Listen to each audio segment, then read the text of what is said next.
Bonjour à toutes et à tous, je suis ravie de vous retrouver pour un nouveau numéro de votre magazine Curiosité.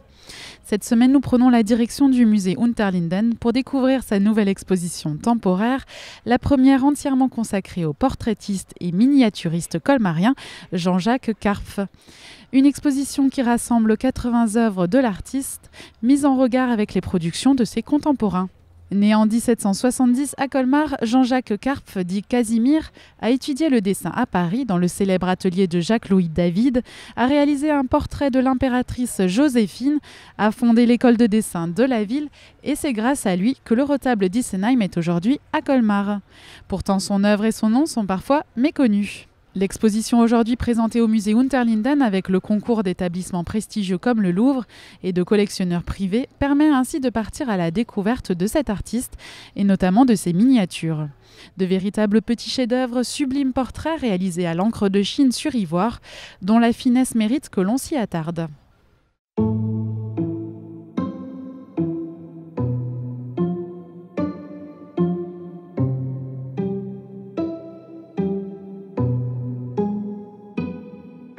Je suis Victoria von der Bruggen, je suis historienne de l'art et j'ai conçu cette exposition avec Raphaël Mariani du musée Unterlinden. C'est une exposition qui est consacrée à Jean-Jacques Karpf. C'est un artiste qui est un peu connu à Colmar parce qu'il a joué un rôle fondamental pour le développement des arts dans sa ville natale.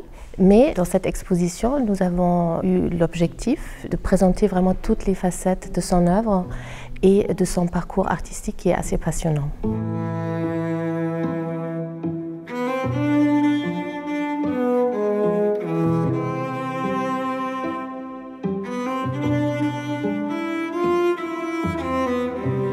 L'exposition nous permet de découvrir les débuts, ses premiers dessins qu'il a réalisés encore à Colmar, puis sa formation très ambitieuse à Paris, où il était inscrit dans l'atelier le plus prestigieux de l'époque, qui était celui de Jacques-Louis David.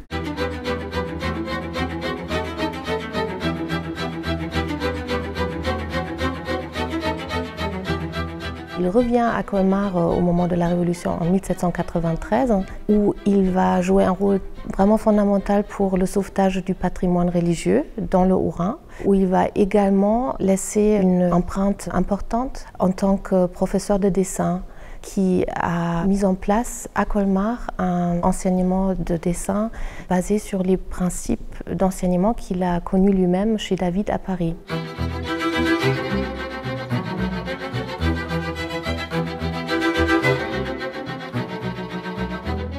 Jean-Jacques Karpf était aussi connu sous le nom de Casimir et dans les œuvres de sa maturité, il signait presque exclusivement de ce nom-là. Ce nom lui a été donné au moment de sa formation dans l'atelier de Jacques-Louis David à Paris. Apparemment, son nom de famille n'était pas facile à prononcer pour ses camarades d'atelier et c'est eux qui lui auraient donné ce surnom de Casimir dont il s'est servi par la suite en tant que nom d'artiste.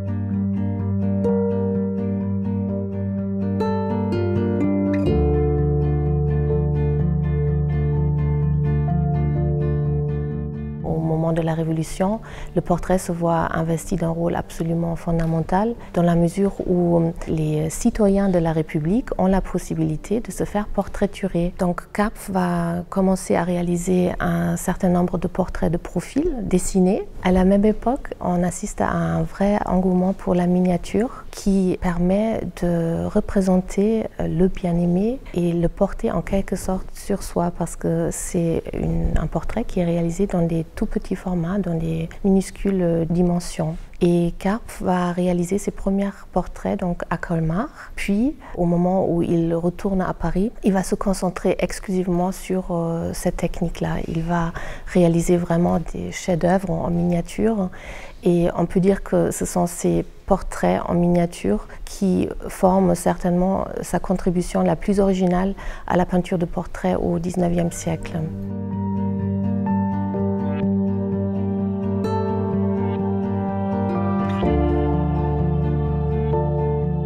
Karpf travaillait uniquement en grisaille, sur ivoire, donc à l'encre de Chine. Il a inventé une technique assez virtuose qui consiste à représenter les carnations, les tissus, les matières grâce à un réseau de lignes diagonales qui sont toutes fines et qui forment un modelé d'une extrême finesse vraiment. En 1805, l'impératrice Joséphine voit un portrait de Karpf que celui-ci avait réalisé de son ami d'enfance, le général Rapp. Et elle l'a fait venir à Saint-Cloud pour avoir son propre portrait réalisé par lui. Alors nous avons malheureusement perdu la trace de ce portrait, mais nous voulions absolument l'évoquer dans cette exposition par le biais de portraits de l'impératrice réalisés par des contemporains de Karpf et par quelques très beaux dessins de Karpf de personnages en pied, parce que ce portrait est en quelque sorte la clé de voûte de la carrière de Karpf, dans la mesure où c'est la réalisation de ce portrait et son exposition au Salon de 1808 à Paris qui l'encourage de retourner à Paris et de continuer sa carrière de portraitiste dans la capitale et à Versailles.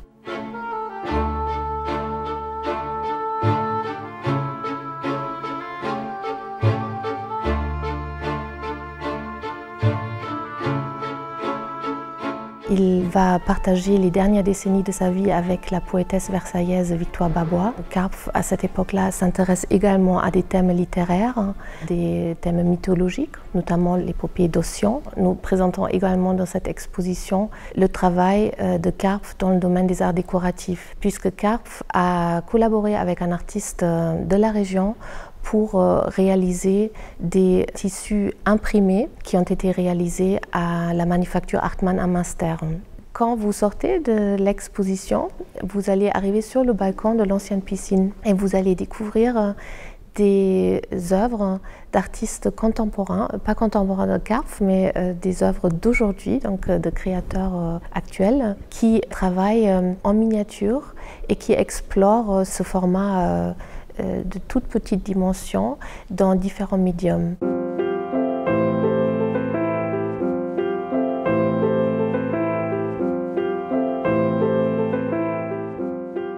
Karpf, quand il revient à Colmar en 1993, il reçoit une mission très importante avec un autre commissaire de la République qui s'appelle Marker, qui était le bibliothécaire de la ville. C'est de chercher et inventorier les œuvres religieuses qui sont restées dans le département, dans les églises, après les séquestres révolutionnaires. Cet inventaire décrit les œuvres que ces deux personnes ont pu ramener à Colmar. Il y a notamment le chef-d'œuvre du musée Unterlinden qui est mentionné dans cet inventaire, le retable d'Issenheim.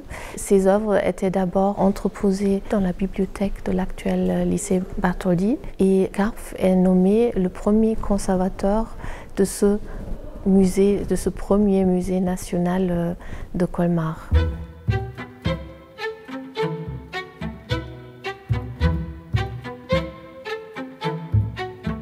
Le titre de l'exposition, Jean-Jacques Karpf, visé au sublime. Alors c'est une citation de Karpf lui-même, de l'artiste, qui a écrit à son ami Henri Lebert, qui travaillait comme dessinateur pour la manufacture Hartmann de Münster.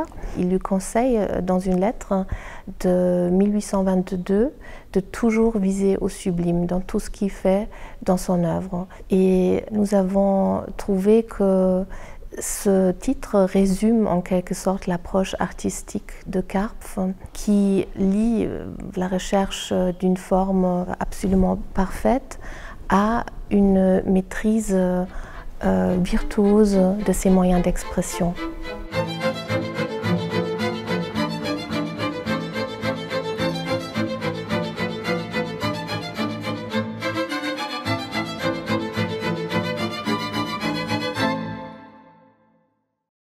Si vous souhaitez découvrir l'exposition Jean-Jacques Karpf visé au sublime, celle-ci sera visible jusqu'au 19 juin 2017 au musée Unterlinden à Colmar. Pour toute information sur les horaires ou les tarifs du musée, je vous invite à consulter son site internet musée-unterlinden.com.